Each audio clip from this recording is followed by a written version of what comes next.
Bonjour à tous, bienvenue dans cette édition numéro 5 de Start. On va vous présenter les différents métiers du jeu vidéo. Donc je suis Christophe, je suis votre host aujourd'hui et je vais être accompagné de plusieurs intervenants du milieu du jeu vidéo. Et je vais vous présenter déjà pour commencer Pierre qui est avec moi aujourd'hui pour vous parler de l'association Bordeaux Games qui est à l'origine de cette initiative. Est-ce que tu peux rapidement, Pierre, nous présenter qu'est-ce que Bordeaux Games et quel est son rôle? Donc Bordeaux Games, c'est, comme son nom l'indique, un regroupement de professionnels du jeu vidéo à l'échelle de Bordeaux et sa région. C'est une association qui est en train de grandir significativement, puisque sous l'impulsion de la région, elle fusionne en fait avec d'autres clusters du territoire. Je pense à jeux vidéo, Angoulême Jeux vidéo. Mhm. L'objectif est de représenter l'entièreté de la région, de Biarritz à La Rochelle, et de représenter le poids des acteurs régionaux, puisqu'en fait, il faut savoir que la région héberge en son sein, on va dire, le deuxième ou le troisième acteur national après Paris, selon qu'on compte en nombre d'emplois ou en chiffre d'affaires. D'accord. Donc au sein de Bordeaux Game, on a des missions qui sont plutôt classiques pour une association professionnelle. Parmi celles-ci, il y a les notions de formation. L'événement Start, qui en est à sa 5e édition, fait partie de cette volonté qu'ont nos membres d'expliquer ce qu'est le jeu vidéo, de susciter des vocations, pourquoi pas même de faire naître des carrières. L'idée clairement ici, c'est de partager une expérience, l'expérience des gens qui sont les mains dans le cambouis, dans la fabrication et la production des jeux, et donc d'avoir leur retour d'expérience sur leur métier tout simplement. J'avais noté aussi sur les initiatives précédentes que ça partait également d'un souhait, enfin d'un besoin même des différents studios alors, locaux sur Bordeaux, là actuellement, pour répondre au flux de demandes d'orientation des jeunes, notamment en troisième, qui soumettaient leur candidature pour des stages, pour lesquels évidemment les studios ne pouvaient pas les, répondre à tout le monde et les accueillir. Et donc Start était aussi né de ce besoin-là. Absolument, il y a beaucoup de frustration qui naît du fait que on reçoit effectivement, nos membres reçoivent effectivement beaucoup de demandes de stage. On ne peut pas tout y répondre, même si évidemment on répond à certaines. Et l'idée là est clairement de donner au moins un début de réponse à travers cet événement.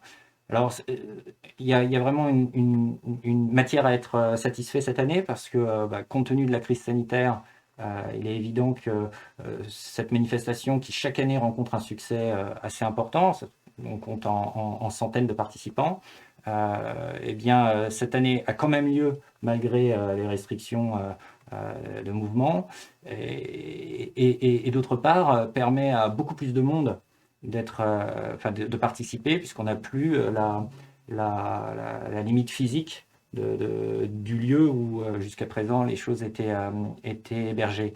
Donc oui, je voudrais en profiter pour remercier déjà Studio Renegade qui nous donne les moyens de diffuser cet événement, Avec et grand puis, plaisir. les membres sur lesquels on s'appuie beaucoup pour que tout ça ait lieu, principalement Asobo et Ubisoft. Alors tout à fait, c'est un très bel enchaînement que tu me donnes. Effectivement, donc on va être là pour 1 heure et demie, 2 heures grand maximum. On va faire le tour des différents métiers du jeu vidéo, enfin des métiers principaux du jeu vidéo. J'ai noté ces grandes familles-là, donc ça c'est issu du référentiel des métiers des jeux vidéo que fournit le SNJV, donc le Syndicat national des jeux vidéo. Vous pouvez retrouver, si vous voulez, de documentation sur leur site directement. Ils ont tout un PDF très complet là-dessus avec du détail sur les métiers.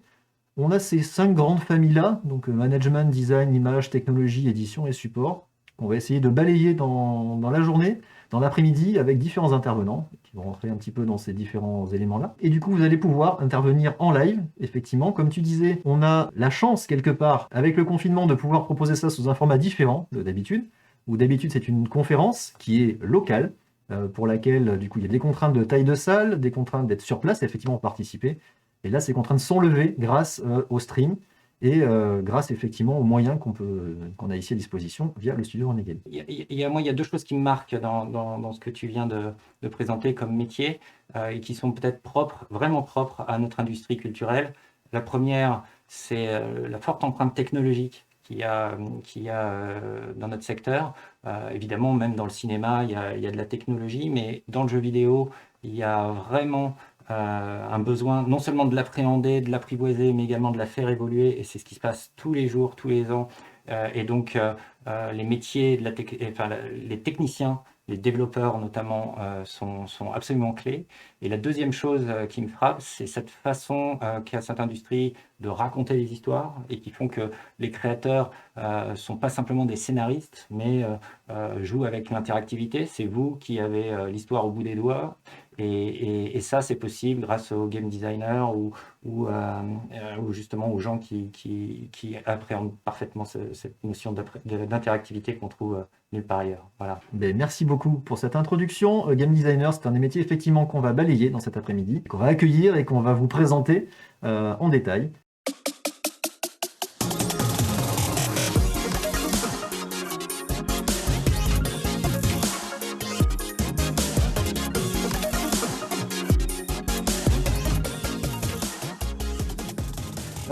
Donc Pierre nous parlait justement avant des différents métiers du jeu vidéo et en particulier du métier de game designer. Et c'est avec grand plaisir que j'accueille avec moi sur le canapé Greg, donc Greg C'est de moi. Asobo, qui est effectivement game designer au sein de Asobo Studio. Et tu vas nous parler un petit peu de ton métier. En quoi ça consiste? Est-ce que tu peux nous en dire un peu plus? Je peux vous en dire un petit peu plus. Merci de me recevoir déjà. C'est un studio très sympathique et c'est super de prendre part à Start, pour ma part pour la première fois. Qu'est-ce que c'est qu'un game designer? Exactement. C'est une vaste question. Alors un game designer, ça fait partie, comme son nom l'indique, de la famille du design que tu as présenté un petit peu tout à l'heure dans ta liste. Et le game designer, lui, il a pour charge ce qu'on appelle l'expérience du joueur par biais de gameplay. Donc une fois qu'on a dit ça, on a un petit peu tout dit et rien dit, mais en fait, quand on parle de gameplay, on va parler de quelles capacités on va donner à notre joueur, quelles activités on va lui permettre de faire dans notre jeu, quelles récompenses on va lui donner quand il aura participé à ces activités, comment il va progresser dans le jeu. Tout ça dans un but de créer une expérience qui, en plus de ne pas être buggé et de fonctionner et voilà, de ne pas cracher, il faut que le jeu soit intéressant, il faut qu'il soit accessible, il faut qu'il soit mémorable d'une manière ou d'une autre. Beaucoup de fois, on va entendre le mot fun, il faut que ce soit amusant évidemment, mais pas que. Certains jeux, on vise de la pression, du frisson, ou même dans certains autres cas, de l'éducation, pour des jeux comme du serious game ou des choses comme ça. Donc voilà, c'est un peu la big picture. Après, comment on procède dans le métier de game designer? Il faut, dans un premier temps, on fait ce qu'on appelle une pré-production pour les jeux. Donc on décide quel jeu on va faire. Et je te parlais de différents types de jeux, des jeux d'éveil, des jeux de frisson ou quoi. C'est justement à ce moment-là qu'on a un projet et qu'on se demande ce qu'on fait. Est-ce que c'est un prototype? Est-ce que c'est sur du papier, sur mur, sur tout autre support? Ou vous commencez déjà à faire des éléments interactifs que vous allez éprouver? Ça va dépendre beaucoup du projet et de la taille de l'équipe dont on dispose à ce moment-là, mais généralement, on commence au tout début, pas par du prototype, mais au moins par coucher beaucoup d'idées sur enfin pas du papier puisqu'on bosse en digital, donc beaucoup Oui. avec les logiciels Office et compagnie D'accord. pour coucher, et justement essayer de faire comprendre aux gens qui vont regarder ces documents quelle est l'expérience qu'on vise. Donc c'est beaucoup de références d'autres jeux, des références de livres, de références de musique, de références de films. Et on va essayer de faire comprendre aux gens ce qu'on veut faire avec notre jeu. Donc ça, dans un premier temps, on fait ça. Et très vite, en effet, généralement, on arrive à créer ce qu'on appelle donc des features ou des fonctionnalités qui sont, par exemple, le fait de pouvoir sauter dans Mario. C'est une feature. Et très vite, on se dit, bah, si on rate le saut dans Mario, ça va pas être un jeu terrible. Donc il va falloir prototyper très vite ces features, ces core features, donc les features au cœur de notre jeu, qu'on va devoir prouver en tout cas à ce moment-là, et arriver à proposer assez rapidement, non seulement une expérience en disant voilà, quand ce sera fini, ce sera tel jeu, et ce sera incroyable, ça va révolutionner votre vie, mais aussi on va pouvoir le faire puisque regardez, les points critiques, on les a déjà un petit peu touchés, et on sait ce que ça va faire. D'accord. Et est-ce que, donc du coup, ça s'arrête vous arrêtez aux mécaniques? Parce que là, on est vraiment dans les parties de mécanique, où vous allez sur de l'assemblage et peut-être des éléments visuels dès à présent? Alors généralement, on vise ce qu'on appelle assez souvent une vertical slice. D'accord. Ce que ça veut dire, c'est qu'on essaie de prendre une section du jeu et de la faire de manière la plus proche possible de l'expérience finale qu'on veut faire. Donc évidemment, on ne produit pas un jeu en entier parce que ce serait gigantesque, mais on essaie de donner 10, 15, 20 minutes de voilà, ça c'est un condensé de l'expérience du jeu qu'on veut faire. Donc en fonction du jeu qu'on veut faire, ça peut être des choses très différentes d'un projet à l'autre, évidemment, mais on essaie de viser cette chose-là. Et évidemment, dans la création de cette vertical slice, le game designer n'est pas du tout seul, il a toute une équipe. Lui, il est garant par contre à ce qu'on garde cette expérience cible tout au long de la création de cette vertical slice et ensuite du jeu. D'accord. Ça me fait penser à beaucoup d'éléments de design. Donc, tu parles effectivement de. Donc, tu as une boucle de feedback. Donc, est-ce que le jeu te redonne en fonction de ce que tu lui donnes? C'est ce côté interactif sur lequel vous travaillez? Tout à fait. Alors nous, on appelle ça les boucles de gameplay, hein. Donc on donne un objectif à notre joueur, on lui dit bah, il va falloir faire ça. Ça peut être un niveau qui te dit clairement qu'il faut passer la porte plus tard. Ça peut être une histoire qui te dit qu'il faut aller dans telle ville pour faire telle chose. Ça peut être tout un tas de choses. Généralement, sur la route vers cet objectif, il va y avoir un challenge. Donc dans le cas basique, bah, il faut aller là-bas, mais il y a un trou, donc on saute. Très bien, c'est un challenge. Et éventuellement, on a ce qu'on appelle une reward, qui est du coup, bah, quand tu arrives à sauter par-dessus le trou, tu vas avoir des pièces. Voilà, bravo. Et ça c'est des boucles qu'on conçoit à plus ou moins long terme. On fait des boucles très court terme comme ça, où je dis, bah voilà, pour passer juste la porte, et bah, il faut faire telle chose, et tu auras tel reward. À moyen terme, bah, j'ai envie de sortir de la maison. Donc il va falloir passer plusieurs portes, et au final, quand j'aurai passé ces plusieurs portes, eh bien j'aurai une reward un petit peu plus grande. Et au final, mon but final, c'est de faire Bordeaux-Lyon. Donc du coup, bah, quand j'arriverai à Lyon, il y aura encore un autre truc.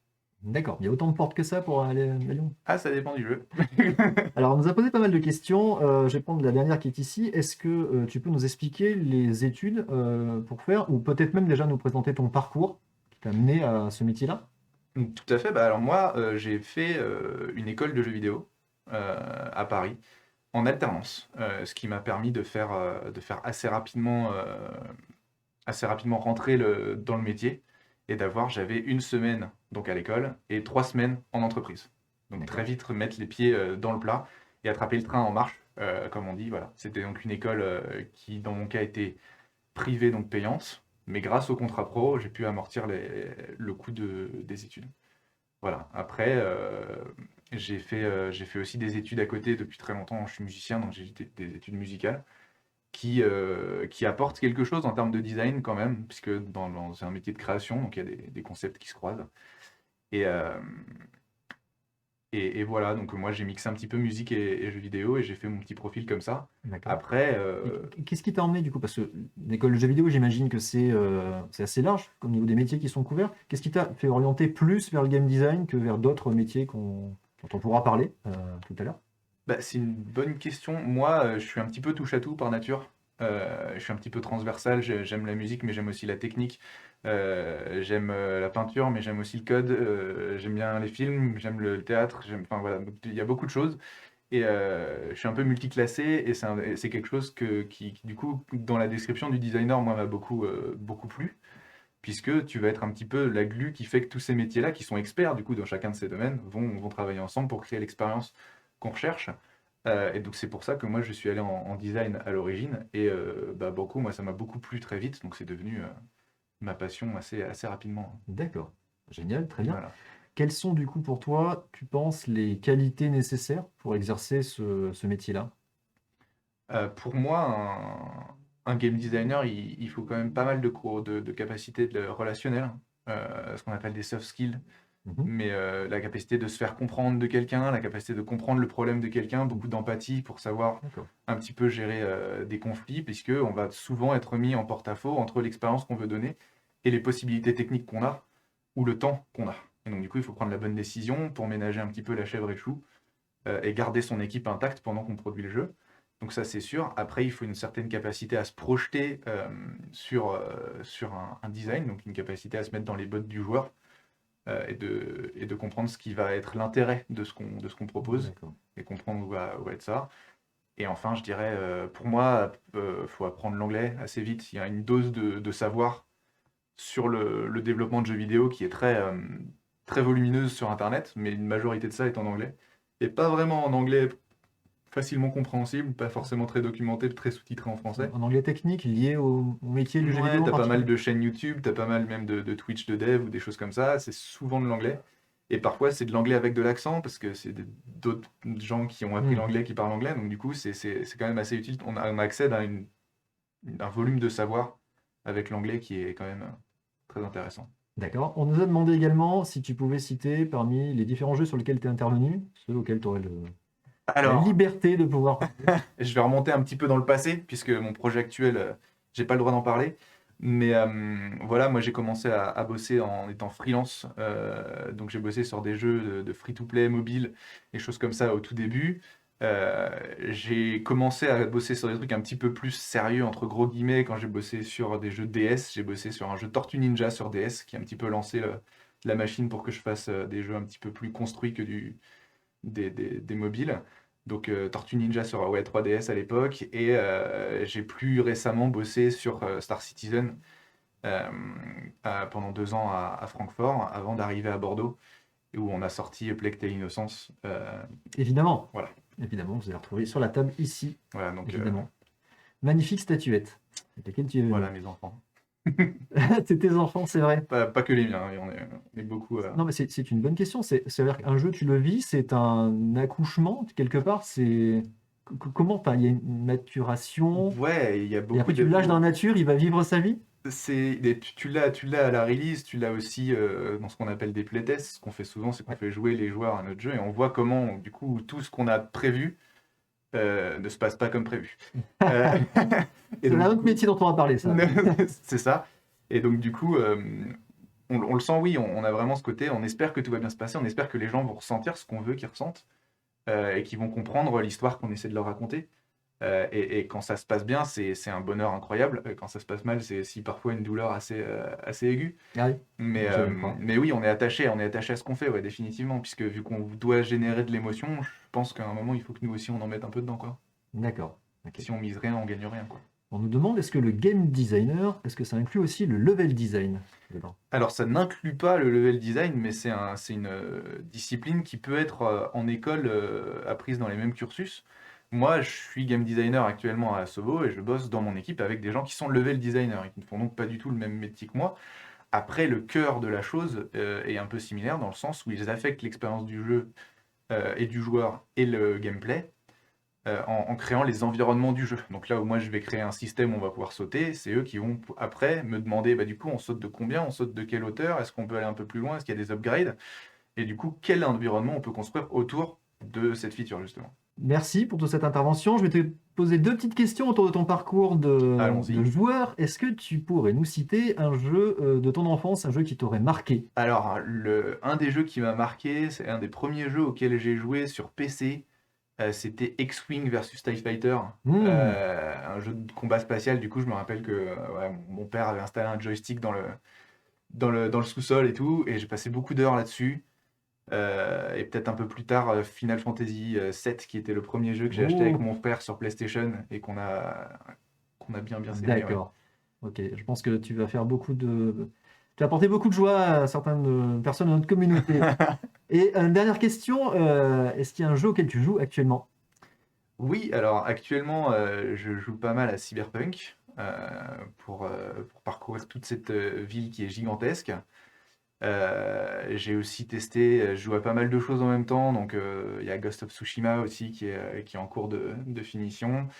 Voilà, une dernière extension de World of Warcraft, on met les pieds dedans un petit peu. D'accord. Soirée Divinity avec des potes, voilà, Ok, on varie les plaisirs, quoi. très bien. Eh bien, écoute, merci à toi pour tous ces éléments.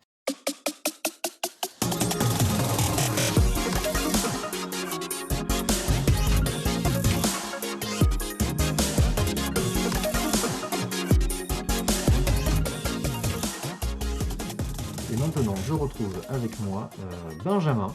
Tu es Art Outsourcing Manager chez Asobo. Tout à fait. Et tu vas nous parler un petit peu de ton métier. Et du coup, je te lance la question. En quoi consiste ton métier? Est-ce que tu peux nous en dire un petit peu plus, s'il te plaît? Alors, en fait, à la base, je suis arrivé à Sobo en tant que véhicule artiste. Donc, j'étais artiste 3D. Donc, je m'occupe de tous les visuels qu'il va y avoir dans le jeu. Tout ce qui va être à l'écran, en fait. Ça peut être les poubelles, ça peut être l'herbe, ça peut être les arbres. Moi, j'ai La choisi... poubelle, c'est un véhicule? Et moi, j'ai choisi de me spécialiser dans les véhicules. D'accord, du ok. coup. J'ai fait des véhicules pendant pas mal d'années. Et si tu veux, je peux détailler un peu le poste du coup. Alors, c'est avec un grand plaisir.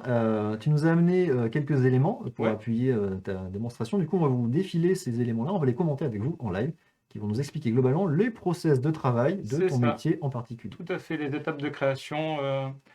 Alors, au début, on va chercher des images en fait sur Internet. Ça peut être des photos, ça peut être des dessins, ça peut être un peu de tout. Et en partant de ça, on va le mettre dans le logiciel, en place, afin de pouvoir tout définir, avoir des bonnes bases. Et par-dessus ça, on va commencer à faire de la modélisation. Donc on peut partir d'une boîte, d'un cylindre, on peut faire toutes les formes de base. Et à partir de ces formes de base, on va rajouter du détail au fur et à mesure afin d'avoir un objet fini. Visuellement, c'est comme de la pâte à modeler. En fait, il faut rajouter du détail et rajouter des détails au fur et à mesure. Et là, on va rentrer dans le détail d'une roue. Donc, on est parti d'une image à plat, donc une image 2D qui C'est était ça, les, tout à fait. les plans. Donc là, c'est un avion. Donc, tu es intervenu sur Flight Simulator, évidemment. Oui. Et donc là, il y a l'étape de modèle 3D. Donc, tu projettes en 3D une vue déjà grossière que tu affines au fur et à mesure des différentes Voilà, étapes. c'est ça. Je vais partir du fuselage, donc je vais faire toute la forme de l'avion. Je vais rajouter les ailes, je vais rajouter les détails au fur et à mesure de plus en plus petits, de plus en plus minutieux. Tout ça pour arriver à un produit fini en fait. Une fois que tout ça se sera terminé, je vais commencer à faire le dépliage. Donc il faut essayer de s'imaginer un papier de Kinder qu'on va mettre à plat. Le fameux Père Noël que tu C'est reçois ça, dans le chocolat de exactement. Noël à plat, qui ressemble pas à grand. Exactement. Donc D'accord. on va mettre le papier de Kinder à plat, donc c'est ce que vous voyez là. Et à partir de ça, on va pouvoir peindre par-dessus. Donc, ce qui va s'appeler le texturing. Donc, on va mettre tous les matériaux qu'on veut, si c'est brillant, si c'est mat, si c'est rouge, bleu,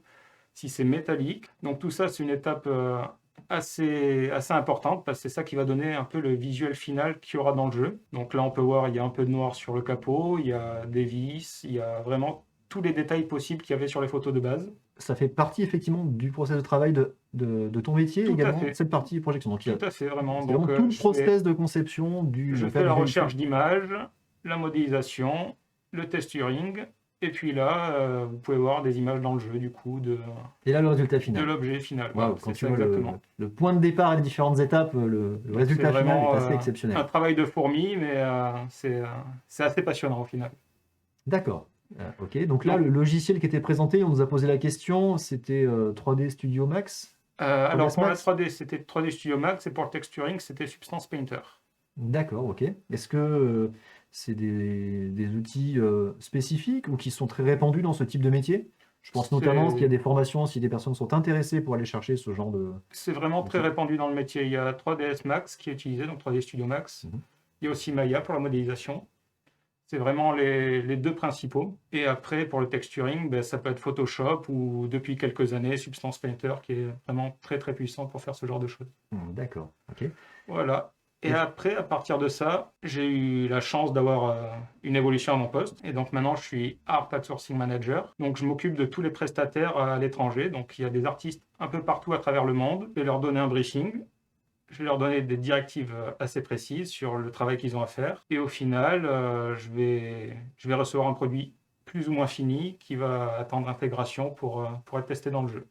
D'accord. Ça, j'imagine que ça intervient surtout quand tu es dans un très fort besoin, on va dire, de collecte d'éléments 3D pour les jeux. Du coup, vous allez faire appel à des éléments extérieurs du studio pour aller vous C'est ça. sourcer, c'est le principe du coup. C'est ça exactement. Quand il n'y aura pas la force à l'intérieur du studio pour faire le travail, on va appeler des artistes externes, des compagnies qui sont partout dans le monde pour faire le travail et nous aider à améliorer le projet, quoi. Du coup, dans ce rôle-là, dans cette transition-là que tu as faite, ton rôle va être quoi? D'aller chercher ces personnes, de récupérer les retours, d'organiser, ou effectivement tu vas intervenir dans la qualité ou dans le suivi du travail qui vont être faits, notamment en prenant le relais, en complétant? Alors, je fais un peu tout ça.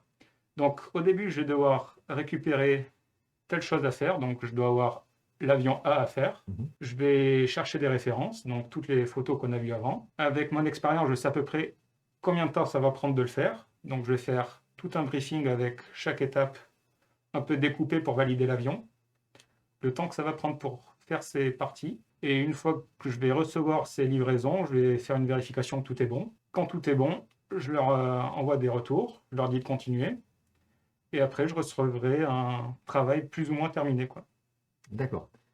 Donc, ça mixe des côtés artistiques et d'organisation, de gestion un peu de projet, de personnes également. Est-ce que tu peux nous détailler ton parcours, ce qui t'a amené globalement à ce métier-là?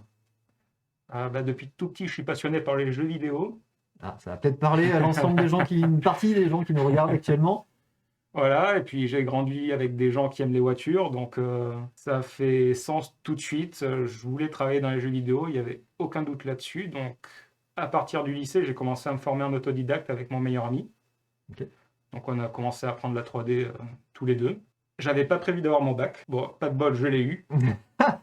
Donc il a fallu trouver une école assez rapidement. Je savais pas trop quoi faire en fait. Donc j'ai fait une école privée. Ça coûte un peu d'argent. Et puis à la suite de cette école, j'ai trouvé un travail dans une entreprise qui fait des solutions pour les assurances. Donc je faisais les pièces de voiture en fait toute la journée à modéliser et Hmm, à mettre en place pour faire une voiture complète en fait. d'accord, ok. Et après, à partir de là, j'ai eu l'opportunité de venir à Asobo et de travailler sur Flight Simulator. Pour le coup, Flight Simulator, il y a effectivement énormément de véhicules dedans, parce que Oui. vous avez un paquet d'avions, entre autres, qui sont dedans.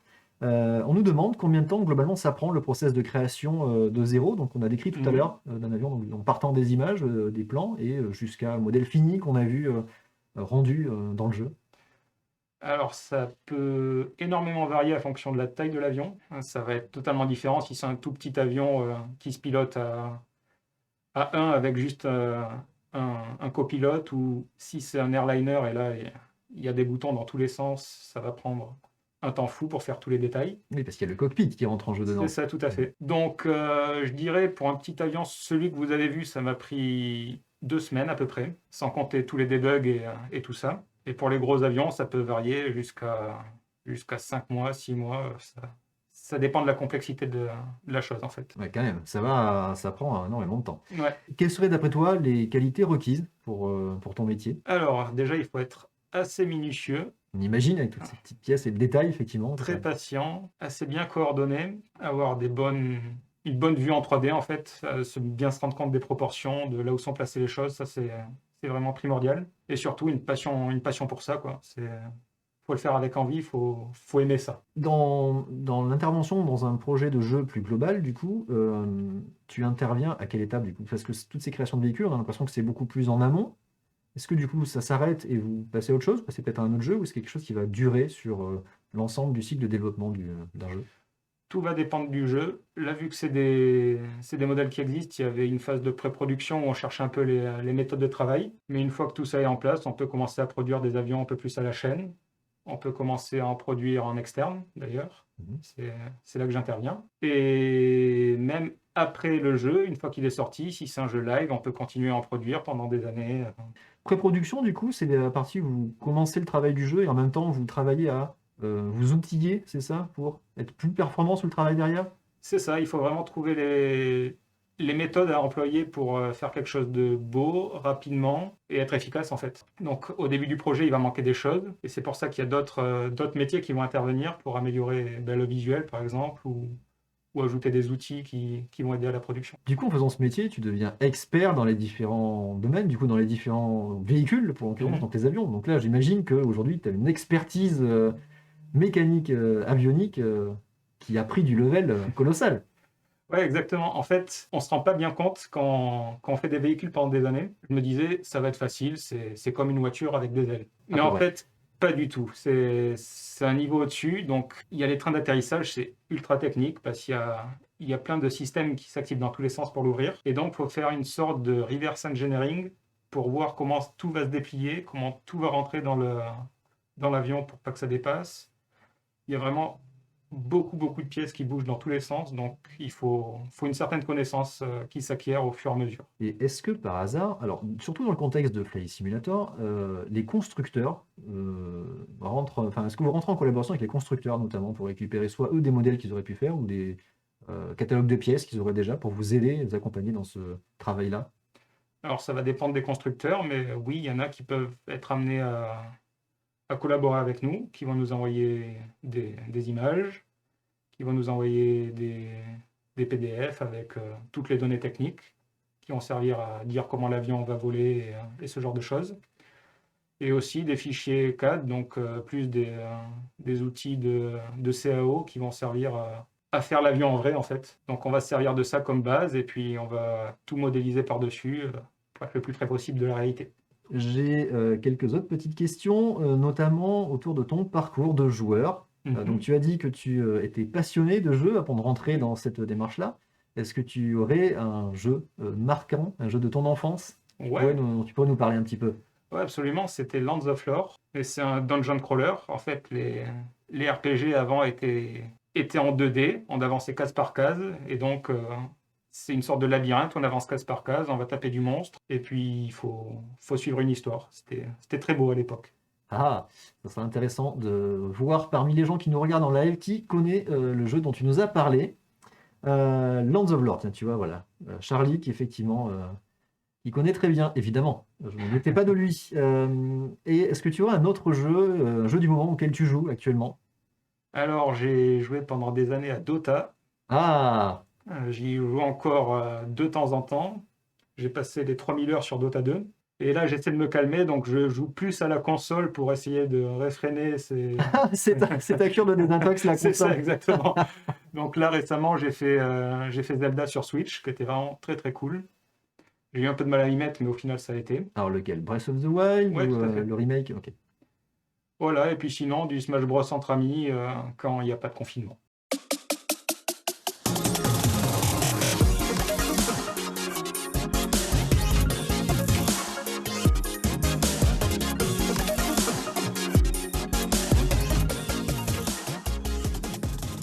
Que nous accueillons un nouvel intervenant sur le plateau, cette fois Benjamin Vie, qui est effectivement chez Ubi à Bordeaux et tu es lead dev test.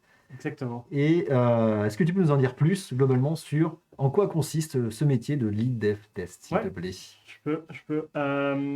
Du coup, le cœur du métier, c'est l'assurance qualité. Donc, c'est vraiment s'assurer que le produit qui va arriver dans les mains des joueurs, il est propre, il véhicule une bonne expérience pour s'assurer que les joueurs soient contents, vraiment, tout simplement. Et après, moi, je suis chef d'équipe, donc mon but, c'est vraiment de transmettre tout ce que j'ai pu savoir, tout ce que j'ai pu apprendre à faire avec les différentes années de métier, passer un petit peu les philosophies de l'assurance qualité, s'assurer que tout soit bon pour que derrière des gens prennent ma place en fait et que tout se passe bien pour tous les projets sur lesquels on pourra travailler, quoi. D'accord, donc s'assurer que ça fonctionne bien dans son ensemble. Est-ce que c'est quelque chose que vous faites en bout de chaîne? Du coup, il y a tous les devs qui sont là, on ramène les images, on met tout ensemble et là on vous jette dessus. Tenez, vérifiez que ça marche. C'est une très bonne question.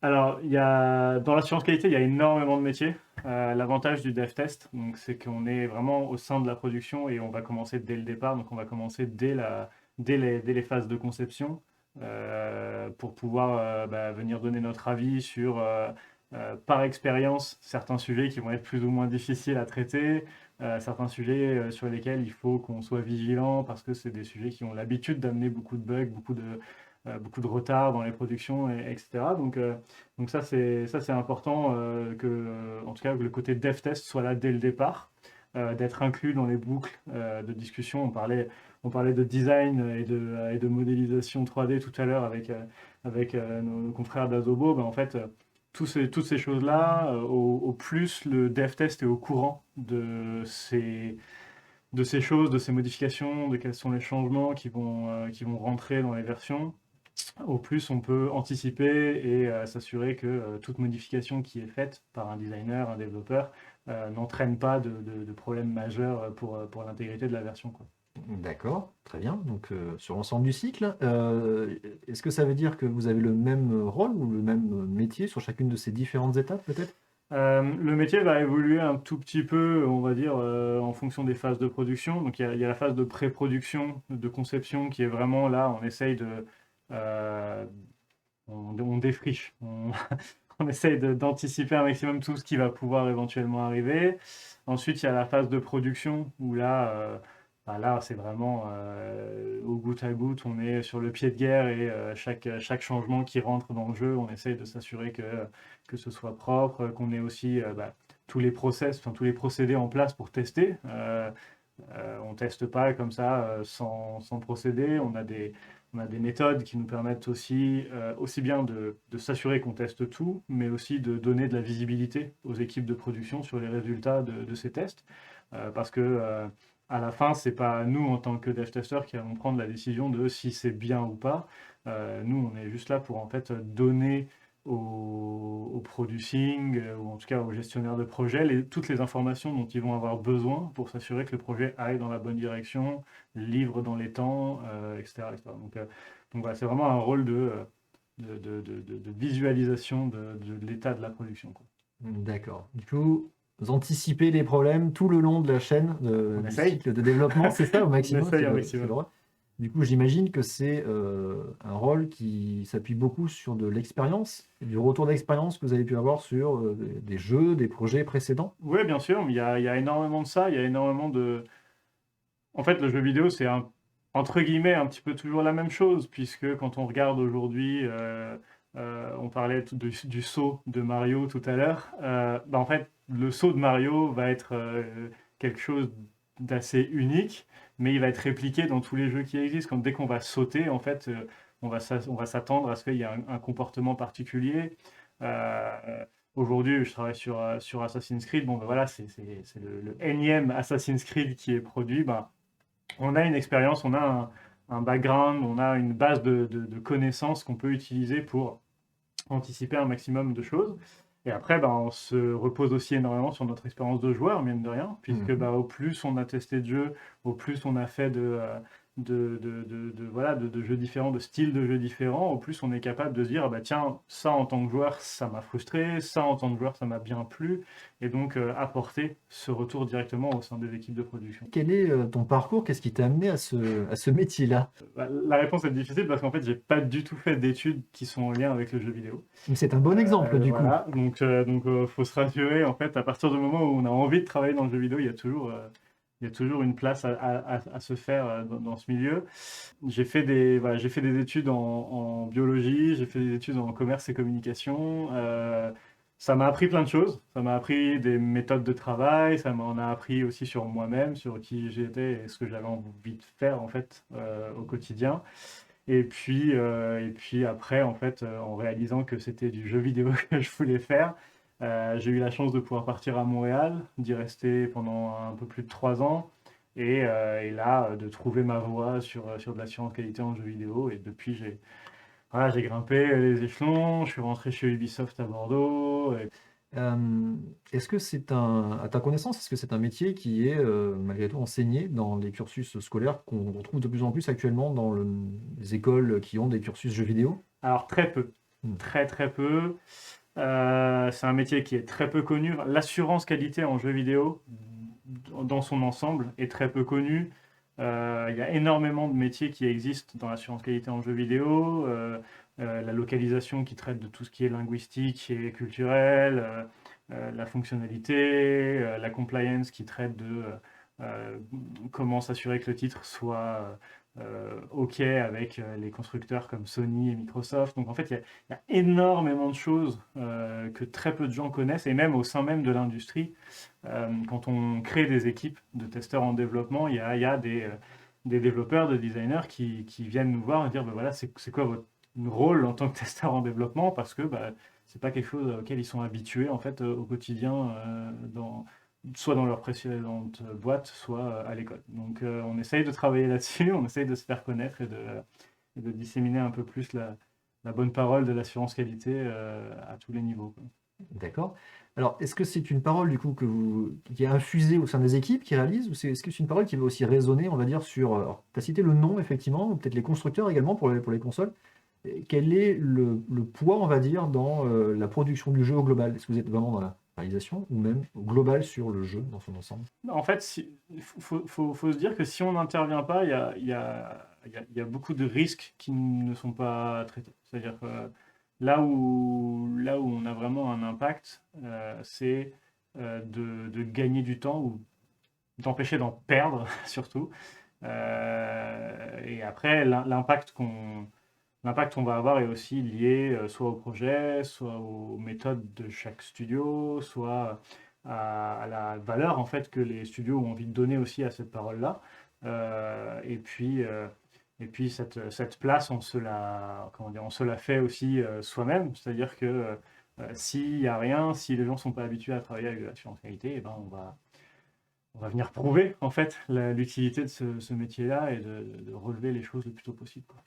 Alors, c'est un très bel enchaînement. Du coup, quelles sont, d'après toi, les qualités requises pour exercer ce métier-là? Avant tout, je dirais qu'il faut être un excellent communicant. C'est-à-dire que si on n'est pas capable d'exposer un problème clairement, si on n'est pas capable de discuter, enfin, de parler le même langage que les gens avec lesquels on évolue au quotidien, c'est compliqué de se faire comprendre, de véhiculer la bonne information au bon moment, et qu'elle soit comprise, parce que bon, le but, c'est d'éviter de perdre du temps. Donc en fait, si l'information elle n'est pas transmise correctement, on va perdre du temps quoi qu'il arrive. Donc être un bon communicant et ensuite la rigueur, l'attention aux détails, et puis être capable de réutiliser son expérience à tout moment, de toujours garder dans un coin de sa tête tout ce qui a pu se passer, un historique de tout ce qui a pu se passer, que ce soit dans sa vie perso, ses jeux vidéo, les différents projets, etc. Très bien, merci. Alors, tu as cité ton expérience à Montréal, on en parlait un petit peu avant l'émission. Est-ce que pour toi, Montréal, enfin, comment tu la considères comme porte d'entrée dans le milieu du jeu vidéo? Montréal, je pense que de par la concentration de studios de développement de jeux vidéo au kilomètre carré, il y a évidemment un énorme, enfin beaucoup plus de potentiel en tout cas pour trouver une place.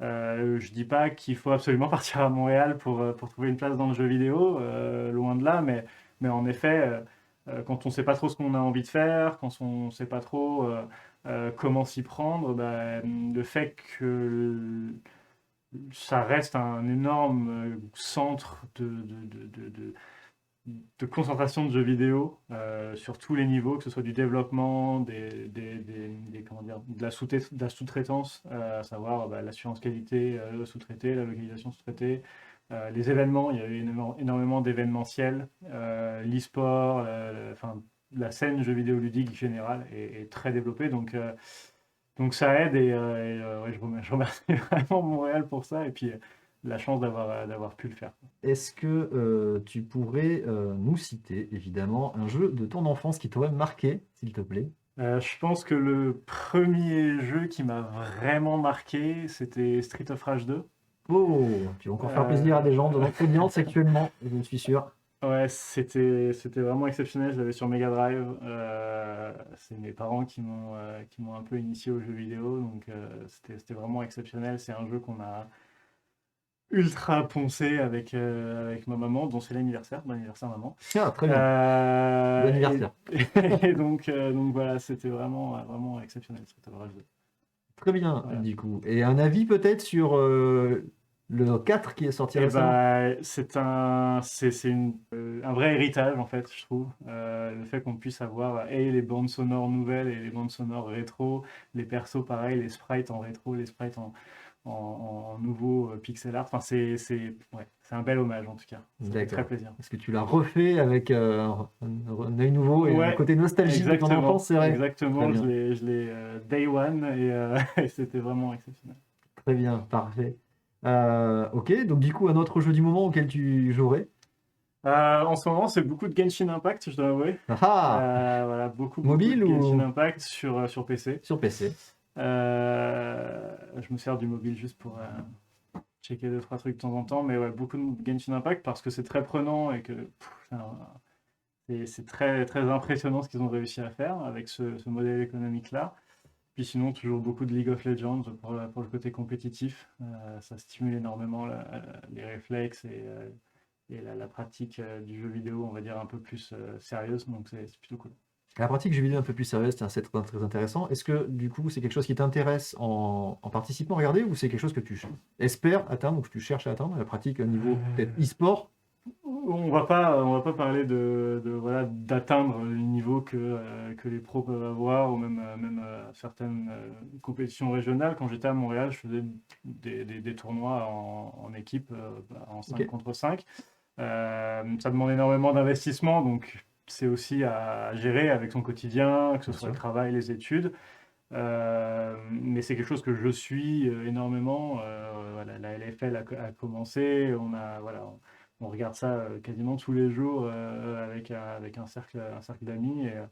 Et c'est vrai ouais, c'est très stimulant en fait. Il y a une énorme communauté, ça émule énormément et c'est bien de voir que bah, si on n'est pas accro au football ou au basket, on peut aussi avoir notre petit plaisir sur les chaînes TV, OTP TV qui vient de se monter, qui va aussi apporter du nouveau en France. Donc ouais, c'est très stimulant. D'accord, très bien. Alors, on avait quelques autres questions que j'ai notées dans la chatroom. On a eu énormément de gens qui nous ont demandé, mais il est trop beau son masque. Ah ouais. Où est-ce qu'on peut l'acheter? On peut pas l'acheter. On peut pas l'acheter. C'est un goodies Ubisoft Bordeaux pour avoir travaillé sur Assassin's Creed Valhalla. Voilà. D'accord, très bien. On avait une autre question aussi, une garde-chapelle un peu. Assassin's Creed ou Watch Dogs? Assassin's Creed. Ah, très bien. Il est corpo jusqu'au bout. Parfait. Écoute, Benjamin, je te remercie Merci à toi. de nous avoir présenté ton métier et plus.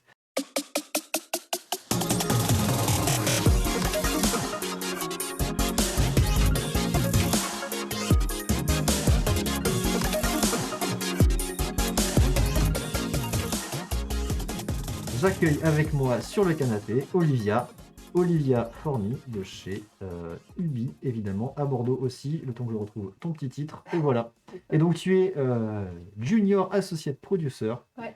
au sein de Ubisoft à Bordeaux, Ouais. et du coup, qu'est-ce que c'est que le métier de Junior Associate Producer? Alors, donc c'est un grand nom, tout ça pour dire que c'est dans la gestion de projet. Mhm. Donc en gros, c'est tout ce qui est suivi de planning, les dates, la qualité du produit final, donc du jeu. Donc en gros, si je peux résumer un peu le métier de producteur, chef de projet, on est un peu les chefs d'orchestre. Donc en gros, ce qu'on fait, c'est que toutes les personnes qui sont passées avant, on essaie de les mettre ensemble, de les faire parler, qu'ils se comprennent. On part voilà, d'un premier pitch qui va être donné par exemple par un game designer, comme vous avez vu aujourd'hui, qui va faire ses demandes. Nous, on doit bien comprendre ces demandes, s'assurer que ça passe aux autres personnes, donc les programmeurs, les artistes, les autres game designers, et s'assurer qu'ils ont tout le matériel aussi pour pouvoir travailler, tout ce qui est licence, ordinateur, tout ça, mais ça normalement ils l'ont déjà. Et s'assurer du planning. Donc en général, on a un temps donné pour faire un jeu. Donc par exemple, on va venir nous voir pour faire un open world dans le monde d'Assassin's Creed. Combien de temps ça prend, combien de personnes il faut, combien ça coûte. Et c'est à nous de mettre ça en place et de le respecter tout le long de la production. Waouh! Ouais, Ça- ça fait beaucoup. Effectivement, présenté comme ça fait un sacré poids, Ouais. du coup. Alors, est-ce que dans ce métier-là, du coup, vous êtes plusieurs sur un jeu à Ouais. intervenir, à collaborer? Ouais. Donc ça va dépendre des tailles de société, des tailles de projet. Chez Ubisoft, on est souvent beaucoup, on se répartit par type de feature, on va dire.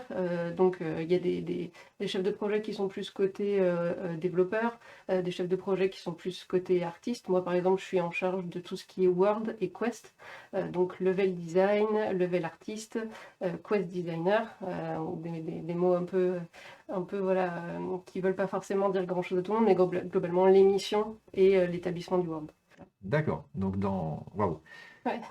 Ok, on va revenir sur d'autres questions dessus. Est-ce que tu pourrais nous expliquer le parcours et ce qui t'a amené à avoir ce rôle-là? Ouais. Comme un peu généralement les gens dans le milieu du jeu vidéo, j'ai pas commencé par des études de jeux vidéo, puisque j'ai fait le bac scientifique puis DUT d'électronique. Et après, je me suis réorientée en fait dans une école qui est située à La Défense, qui s'appelle l'IIM, l'Institut de l'Internet et du Multimédia, qui en fait forme des chefs de projet en 5 ans pour à la fin avoir un Master 2. Et c'est une école qui est pas mal parce qu'en fait, ça fait donc il y a une année de prépa pour montrer un peu tous les axes. Et après, il y a 2 ans de technique.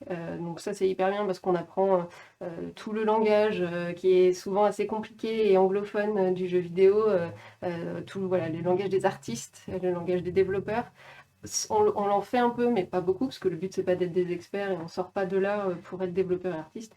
Et ensuite, 2 ans de management pur où on va apprendre les méthodes agiles, tout ce qui est gestion de projet, donc l'utilisation d'Excel, Outlook, Jira chez Ubisoft, donc tout ce qui est outil de gestion de tâches.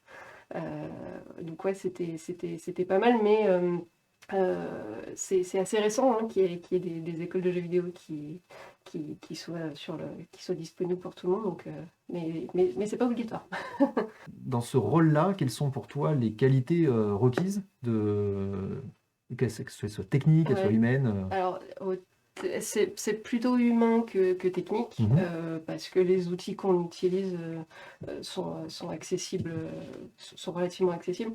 C'est le côté humain. La première compétence qu'il faut avoir, c'est la communication.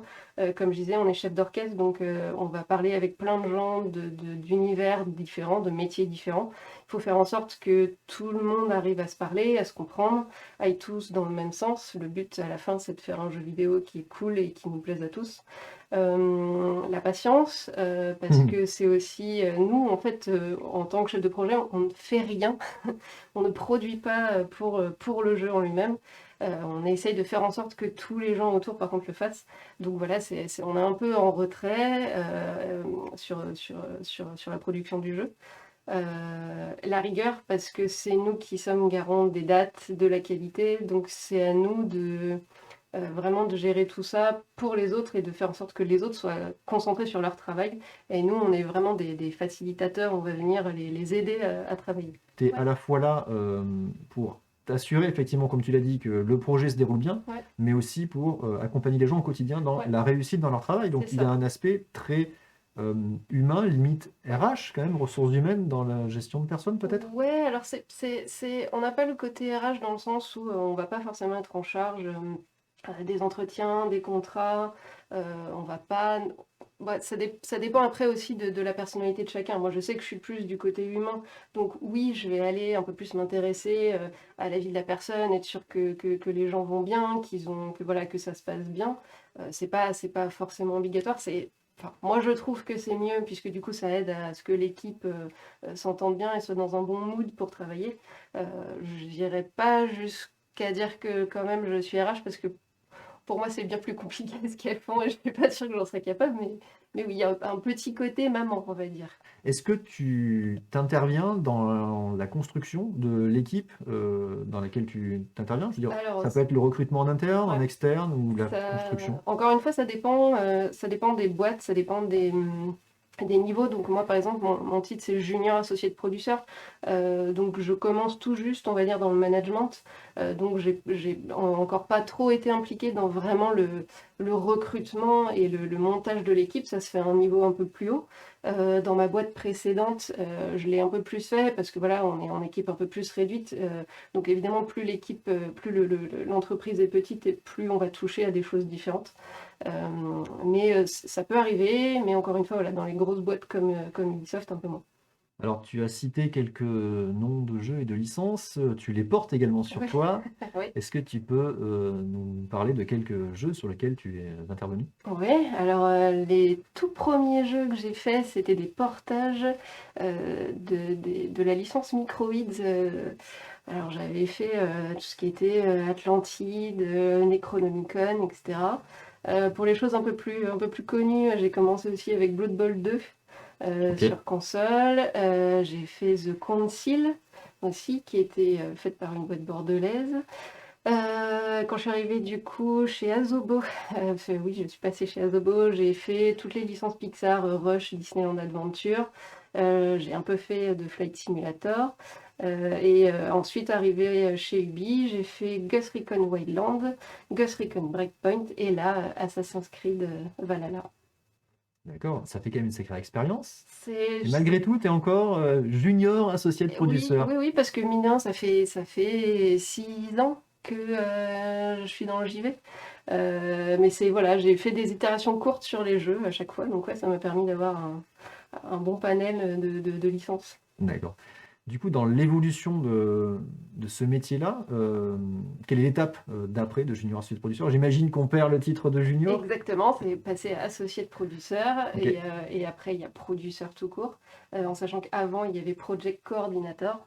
Très bien. La diff entre project coordinator et associé de producteur, par exemple, c'est vraiment la partie management. Donc, comme je disais, effectivement, recrutement, on peut avoir des équipes sous son management. Donc là, on va faire plus d'accompagnement d'évaluation, plus d'accompagnement sur les contrats. Chez Ubisoft, il y a tout plein d'outils pour accompagner les collaborateurs, pour qu'ils sachent où ils en sont dans leur carrière, leurs points forts, leurs points faibles, etc. Donc c'est ça la grosse diff entre les deux. Et producteur, c'est encore un niveau au-dessus. Là, un producteur, il va pouvoir gérer plusieurs projets en même temps. Il va agir plus au niveau de la boîte plus que du projet. Donc voilà, ça fait un chapeau encore au-dessus et un cerveau un peu plus éparpillé sur plusieurs choses. D'accord. J'imagine, donc tu parlais effectivement d'une partie du jeu, de Ouais. certains composants. J'imagine qu'après, en fonction du titre, effectivement, dans la hiérarchie, tu vas couvrir un périmètre plus grand, Ouais. soit un jeu complet, voire effectivement au niveau de l'entreprise, un Ouais. ensemble de jeux s'il y a C'est ça. tout ça. D'accord, ok. Exactement.